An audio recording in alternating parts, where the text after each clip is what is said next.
La historia que vamos a contar hoy ocurre en un momento muy particular del relato bíblico. El pueblo de Israel ya había atravesado algunas de las batallas más importantes de su historia. Habían cruzado el río Jordán, habían visto caer las murallas de Jericó, habían enfrentado derrotas, aprendido lecciones difíciles y logrado victorias sorprendentes con el paso de los años. Ciudad tras ciudad había sido conquistada y muchos de los reyes que dominaban la tierra de Canaán habían sido derrotados. Sin embargo, cuando parecía que todo estaba terminado, la historia revela algo inesperado, aún quedaba mucho por hacer. Este momento aparece en el libro de Josué, cuando el líder de Israel ya era un hombre de edad avanzada. Había dedicado gran parte de su vida a guiar al pueblo, a enfrentar guerras y a confiar en Dios en medio de situaciones que muchas veces parecían imposibles. Un día, Dios habló a Josué con palabras que eran al mismo tiempo realistas y llenas de propósito. Le dijo que ya era anciano, pero que aún quedaba mucha tierra por conquistar.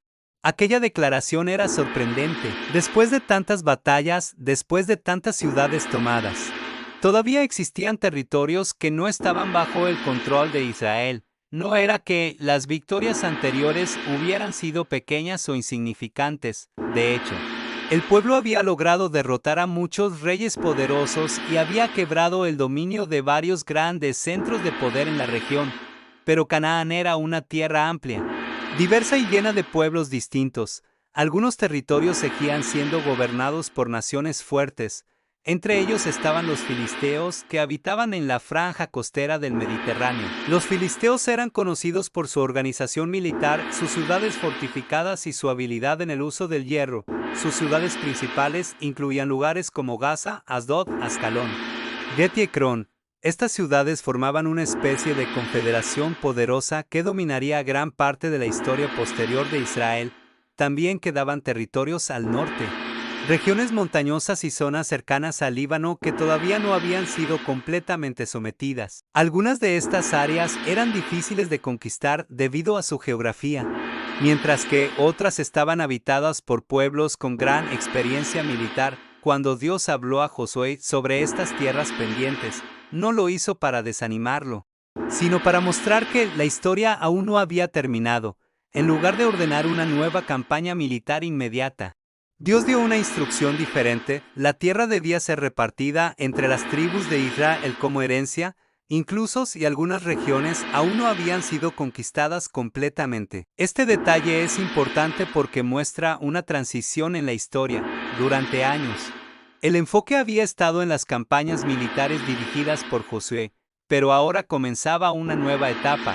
En esta nueva fase, cada tribu tendría la responsabilidad de establecerse en su territorio y continuar el proceso de conquistar o integrar las áreas que aún estaban ocupadas por otros pueblos. Era un cambio en la dinámica del liderazgo y del avance del pueblo. Josué había sido el gran líder militar que había guiado las campañas principales, pero el futuro dependería de la participación activa de cada tribu.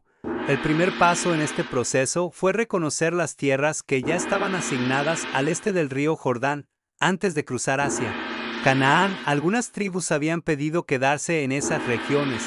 Las tribus de Rubén, Gad y la mitad de la tribu de Manasés recibieron territorios que anteriormente habían pertenecido a los reyes amorreos derrotados por Moisés. Aquellas tierras incluían valles fértiles, ciudades importantes y rutas comerciales. Estas tribus habían prometido algo importante, aunque sus familias vivirían al este del Jordán. Sus guerreros cruzarían el río junto al resto de Israel para ayudar en la conquista de Canaán, y cumplieron su promesa durante las campañas dirigidas por Josué. Los soldados de estas tribus lucharon junto a sus hermanos hasta que las principales batallas fueron ganadas. Ahora, con la nueva etapa comenzando, era momento de organizar la distribución del territorio en la parte occidente del Jordán. La tierra prometida sería dividida entre las tribus restantes, pero este proceso no sería simplemente una decisión política o estratégica. La distribución se haría mediante suertes, un método que en aquella cultura se entendía como una manera de buscar la dirección de Dios. Así se evitaban favoritismos y cada tribu recibía su herencia de acuerdo con el resultado del sorteo. Entre las tribus que aún debían recibir su territorio estaban Judá, Efraín, la otra mitad de Manasés, Benjamín, Simeón, Isaacar, Zabulón, Aser, Neftalí y Dan. Cada una tenía su propia historia, su propio tamaño y sus propias características. Una de las primeras tribus en recibir su territorio fue Judá. Su herencia se extendía por una gran región en el sur de Canaán, con áreas montañosas, desiertos y algunas ciudades fortificadas. Dentro de esta tribu aparece una figura muy interesante, Caleb. Caleb era uno de los hombres más fieles de toda la generación que había salido de Egipto. Décadas antes, cuando Moisés había enviado espías a explorar la tierra de Canaán, Caleb y Josué fueron los únicos que regresaron con un mensaje de confianza en Dios. Mientras la mayoría del pueblo tuvo miedo al escuchar sobre los gigantes y las ciudades fortificadas, Caleb declaró que podían conquistar la tierra si confiaban en Dios. Por esa razón, Dios había prometido que Caleb recibiría una parte especial de la tierra cuando llegó el momento de repartir los territorios. Caleb se acercó a Josué y le recordó aquella promesa. Ya era un hombre anciano, pero su espíritu seguía siendo fuerte. Dijo algo que revela mucho sobre su carácter, que aún se sentía tan fuerte como cuando había sido enviado como espía. Entonces pidió una región específica, la zona montañosa, donde vivían los descendientes de los gigantes conocidos como anaseos. No pidió una tierra fácil ni un territorio ya completamente pacificado. Pidió un desafío. Josué aceptó su petición y Caleb recibió Hebrón como herencia.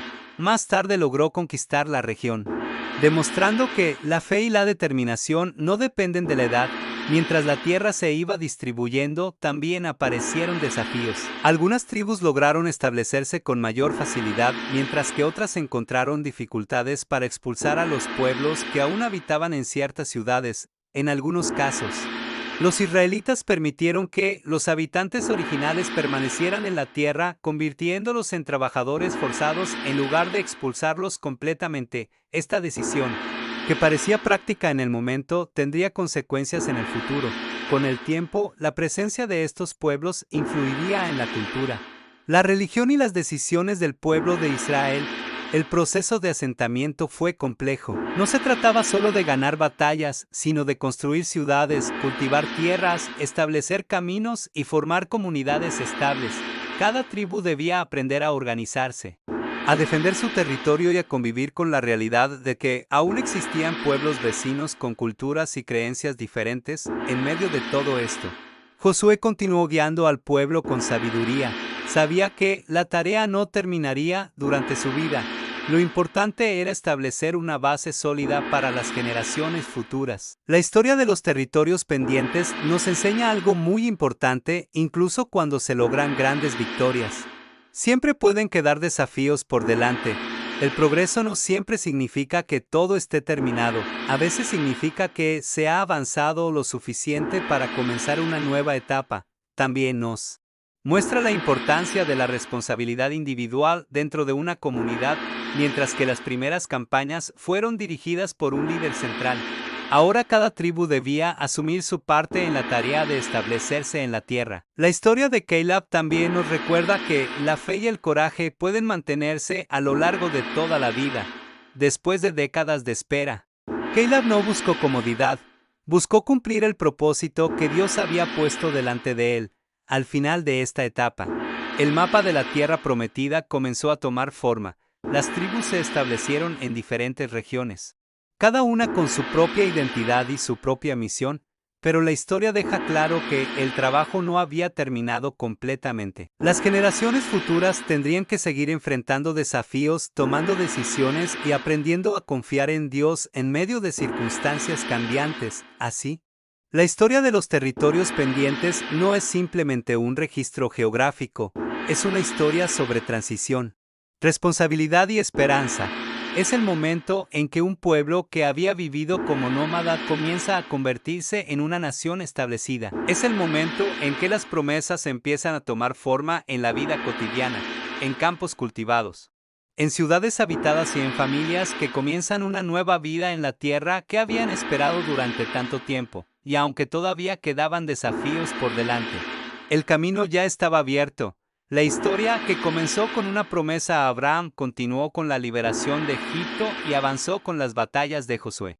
Ahora entraba en una etapa donde la conquista se transformaba en construcción, donde las batallas daban paso al establecimiento, y donde el pueblo de Israel comenzaba a aprender cómo vivir en la tierra que durante generaciones había sido solamente una promesa. Comenta qué te pareció y no olvides suscribirte al canal y tocar la campanita. Para nuevo contenido, gracias por ver.